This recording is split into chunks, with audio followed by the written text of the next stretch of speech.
Hello everyone, and welcome to my visual guide to our latest boss rush featuring Tifa's LD and Rework. Get ready to punch it in a high gear as you're going to need to make your best team comps to tackle this boss rush. And that's why I'm here to walk you through each fight and give you tips and team comp recommendations. My name is Riley and I'll be your guide, so let's go ahead and dive right in. So we start off this boss rush with either a reskinned behemoth that looks like a bull, or it's actually a new type of enemy. Regardless though, Tifa literally destroys this boss. I mean, they really wanted you to have fun with her rework and her LD. She honestly just explodes with damage here. It's over 9,000! Even if you don't have her LD, you can still get away with using an EX plus Tifa, as her rework is honestly that good.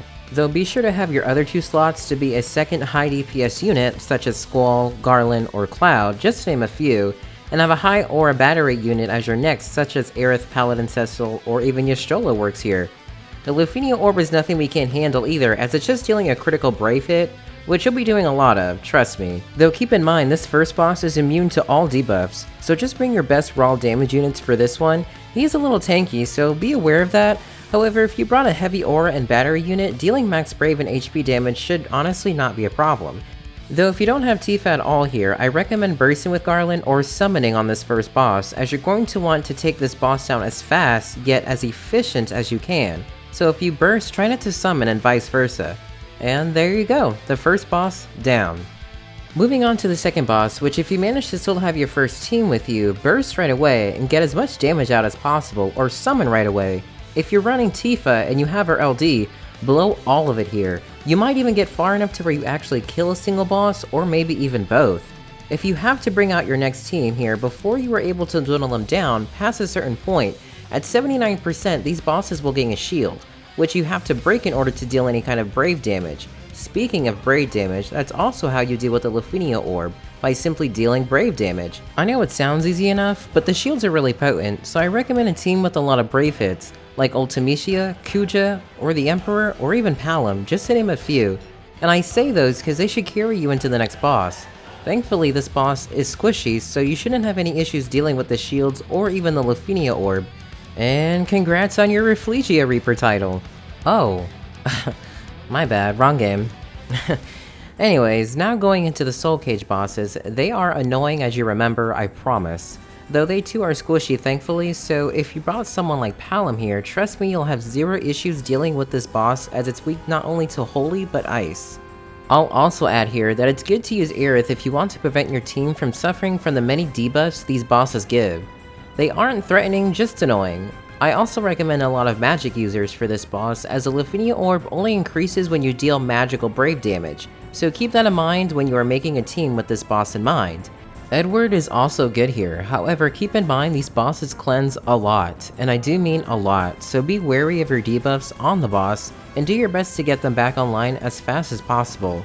Another reason why Edward is perfect here, as these soul cages have the dreadful red aura, which you can just LD with Edward and break them immediately and not worry about it. If you don't have Edward, Gravity Insta-Break is your best bet. You can also summon here if you have to, but the same rule applies. If you summon or burst, try to spare the other for the next wave if you can. Phew, we're almost done, I promise. We now arrived at the last boss, and don't worry, this boss will not give you nightmares like it did back with Keese's Lost Chapter. Or Keese? Same thing.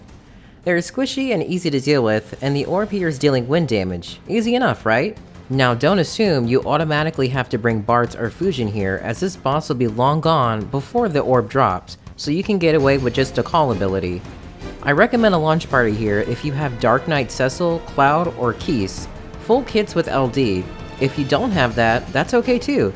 You can bring Fusion to help with the orb and just beat rush the boss down. See what I did there?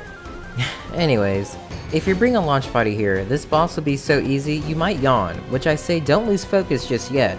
Be sure to LD with Keese or Dark Knight Cecil before you begin your launching shenanigans, and don't be like me, where I forgot to do so.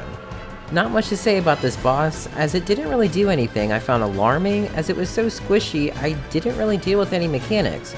And to be honest, I looked at other runs where people use Bartz or Fujin, and they didn't really deal with any threatening mechanics either. You could also use Galoof here and just sit back and relax if that's more your style. Either way, this boss will go down before you know it, and there you have it. Boss rush number 4, defeated.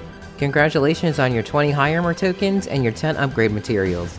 Be sure to join me next time as we take on the next Lufenia fight together.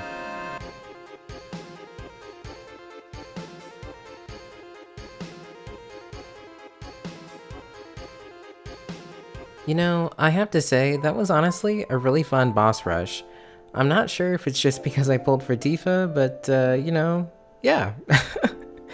Anyways, guys, thank you so much for watching. I really do appreciate it. And as always, I'll see you next time.